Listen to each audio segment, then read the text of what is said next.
What's going on, guys? How you doing? It's Juan Orta here with Cap and Hooks, and if you're watching this video, it's because I just slayed a whole bunch of chain pickerel. Got a few bass as well.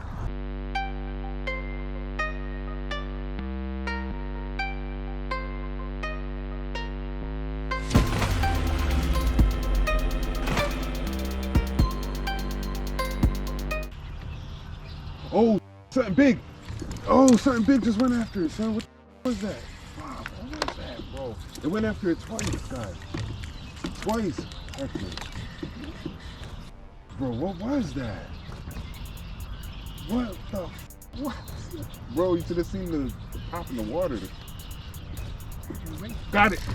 Got it. That was crazy. I had a blast. I came out to meet up with Hector. He invited me to come out to Mauch Chunk. Originally, we were supposed to go do the Lehigh River. Lately, I've been doing really good on the river. Got 2 PB smallies. We come here, slow morning, a lot of fog. Water temperature sitting right at 59. I knew I had to find some deeper water. So I found some deeper water and I started throwing that jerk bait around per the temperature. I picked this color because it does have some flash in it when it hits in the water. But it's also very subtle, man. This Rap 11, this gets bit all the time. From trout to smallmouth, to chain pickerel, to bass. I just had a really good day today, so I'm super thankful. And that's it, man. If I keep talking right now, I'll just keep blabbling.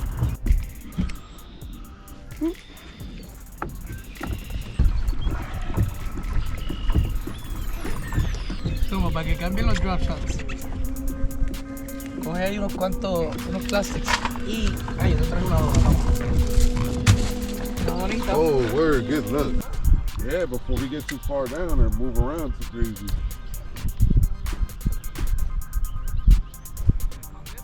Yeah, I'm about to. Got something. There you go. Chain pickerel. Yeah.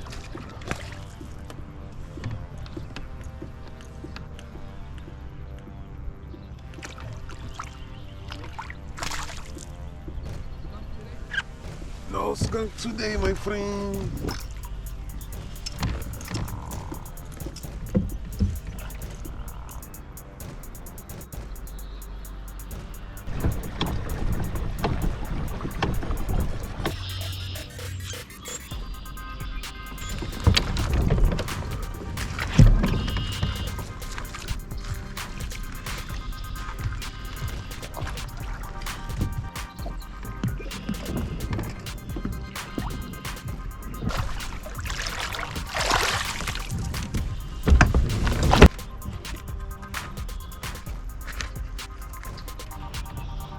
Oh, something big. Oh, something big just went after it, son. What was that? Wow, what was that, bro? It went after it twice, guys. Twice, actually. Bro, what was that? What the? What? Bro, you should have seen the pop in the water. Got it. Got it. Yep.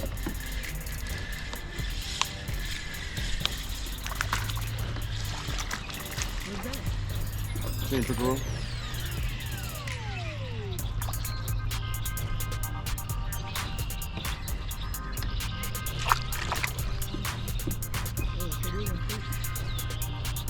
The one I had before was bigger.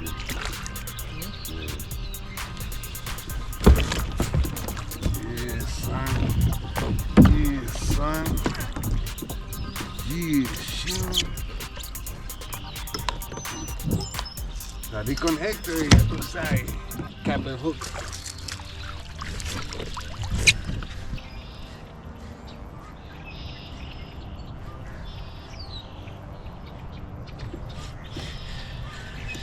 Got another one.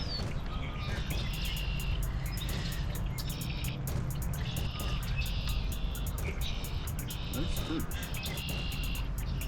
That's good.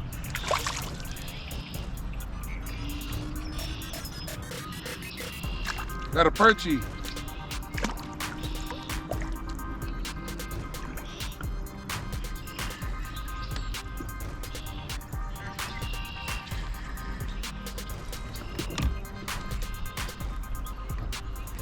Wow, that's my PV perch. That's my best, personal best perch. Yeah, nice big yellow one. Real big. Never caught one that big before. It's pretty huge. How Yang? Yeah, I'm gonna hit you. All right, so what's happening here is I started noticing this bass boat in front of me, and he was like really far out away from me in like deeper water. As where I noticed I was congregating more towards shallow edges and like banks and walls, because that's what I relate to the most and how I normally know how to fish. But once I saw a dude out in open water, I also looked at my GPS to kind of get an idea of what kind of structure or depth he was in, and that really helped key me in to solidifying my original assumptions that, hey, I need to get to a bit deeper water, not this 5 or 6 feet kind of stuff. I needed to double it up anywhere between 12 and 15, and I had seen this guy catch a bunch on the spinner bait, so I knew I had to get with the program. All right, so this part was nuts. I switch out my rods, get ready to make my next cast, and a fish practically grabs my lure. Get out of here. Get out of here. Go ahead. You want to take it?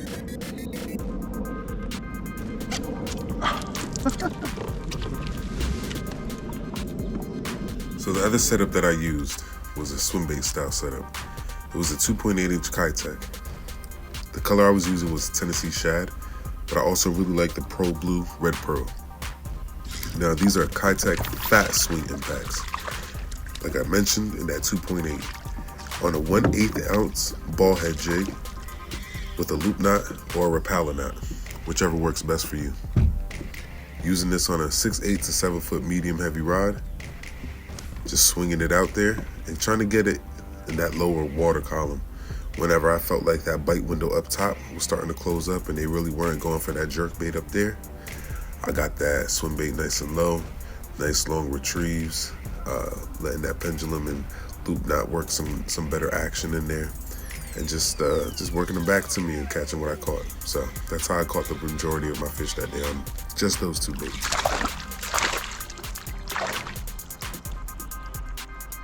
All right, guys, so I went ahead and I added these two diagrams / videos here to give you a better idea of how you're gonna tie up your swim bait, how you're gonna tie up your 1/8 ounce ball head jig. You wanna use one of these two style knots because that's what's gonna give you a lot more action than just straight tying it on.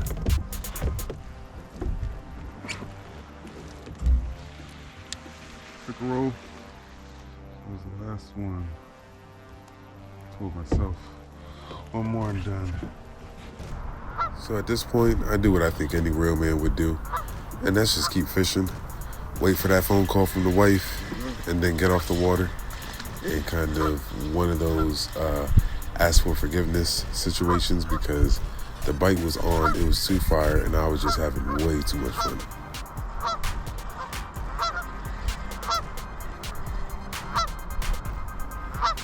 All right, guys, so the chain pickerel is a relatively new species for me, and I just started catching it on a more consistent targeted basis as of early January of 2023. So I really just started sorting them out, and originally I was sorting them out with really natural or white colored swim baits, similar or exact to the swim bait style setups I posted just a little second ago. That same style setup. And then what I was using that garlic dip, that spiked garlic dip, to get the tail real bright and to throw some scent in there. I mean, the first time I went out there, I would tell you probably like 3 weeks later, the whole lake iced over. So I'm talking temperatures in like the 39, 40 range of water temperature. Super cold water, and like I said, just slow rolling these past grass points, ledges, areas of about 6 to 7 feet, and allowing it to just work in those regions where I know there's cover, and putting it right outside the cover, right? So like 2 or 3 feet. Now, this instance here, I'll tell you, there was a lot of cool contouring here. But for the most part, man, I was just in dead open water. But what I was doing is I was working particular parts of the column in where I noticed that the fish were either pushing upwards or downwards. And, you know, this was early spring. You can see all the trees are still barren except for the evergreens. So it was a nice experience, and it was good to be able to get on that chain pickerel bite so heavily. If I have to go out and if I have to pick any particular bait to absolutely catch a chain pickerel with, Another one, baby. I would have to say it's most likely going to be the jerk bait. Out of the 3 that I particularly love to use, it'll be the spinner bait. Super windy days, obviously. The spinner bait, white and chartreuse, with a gold and silver blade style setup. Then we have the jerk bait, of course, like I just mentioned, and then lastly, it'll be the swim bait style setup, like I've just shown on screen. So those are the 3 styles, and I'm sure there are other styles. I've heard of guys catching them on like inline trout spinner style things, like rooster tail stuff. But yeah, that's what I like to catch them with. That's what I like to do, and it's been real good to me.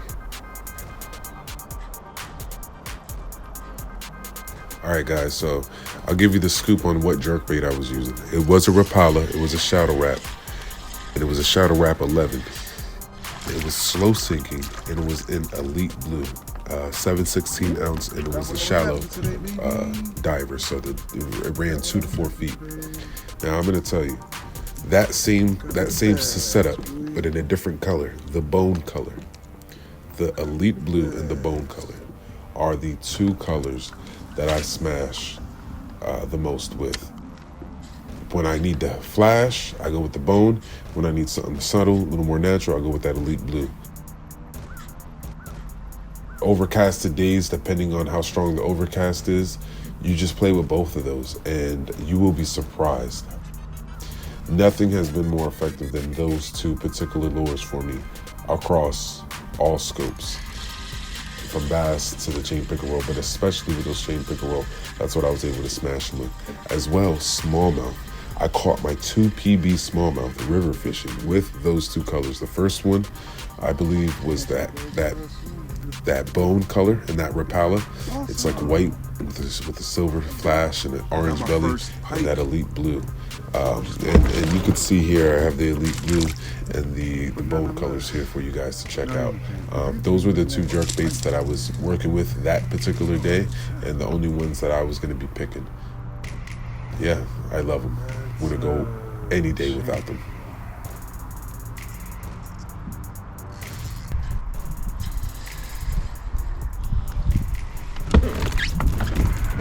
So at this point, I noticed some interference or some rippling on the top of the water, as well as I see some signals on my side scan that's telling me I might want to go check out what's over here. So I do just that.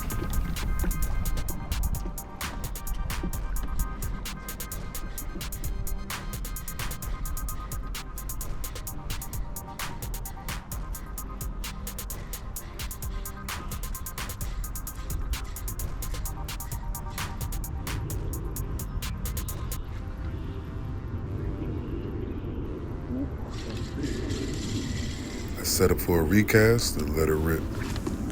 I had a good feeling that there was going to be something over here. So there's a lot of great history and significance to Mauch Chunk Lake. Built by the United States Army Corps of Engineers in early 1972, the 50-foot high earthen dam is 1,710 feet long and today holds about 345 to 350 acres of water. The lake was officially opened in 1974 at a cost of $3 million or $18 million in today's money.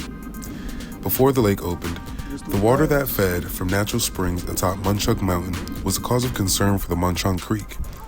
Originally used as a reservoir for the Lehigh Coal and Navigation Company, the name Mauch Chunk actually comes from the Native American language translating to Bear Mountain.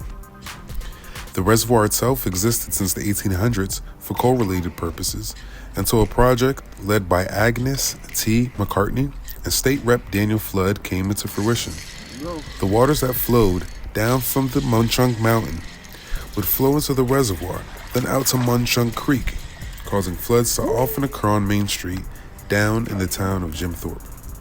Originally, the town of Jim Thorpe was named Mauch Chunk before it was named after the Olympic athlete.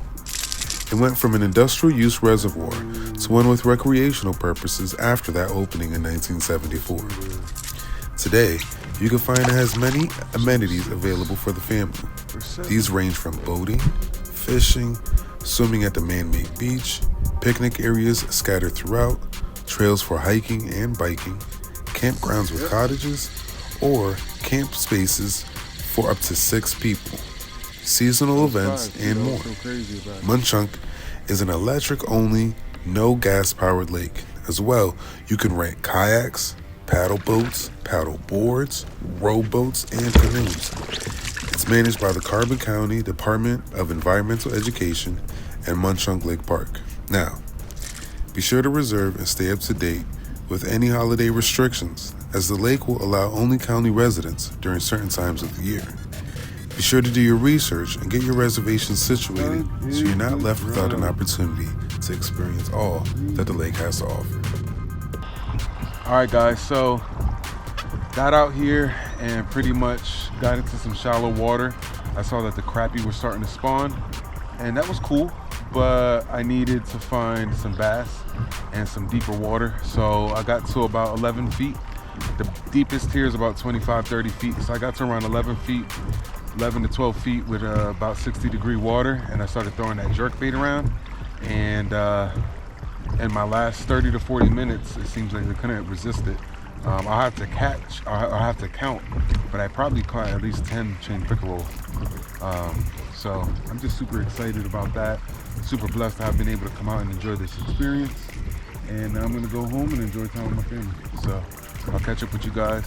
Be sure to go on to Kayak Fishing Dads as well. If you're interested in custom-made lures, be sure to follow me at Captain Hooks over on my Facebook page as well as Instagram.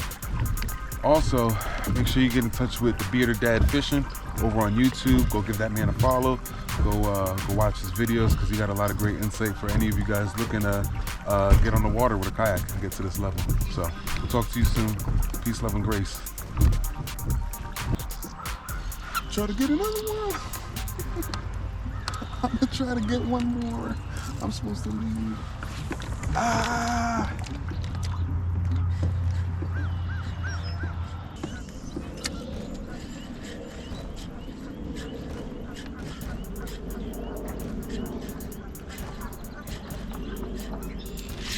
Ooh, here we go.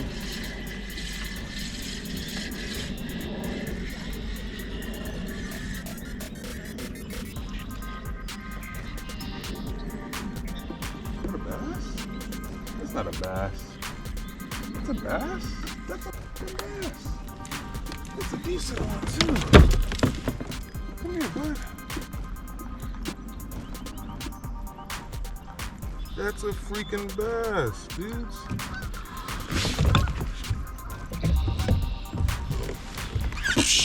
What you know about that, boy? I don't even know what to say. Splish splash.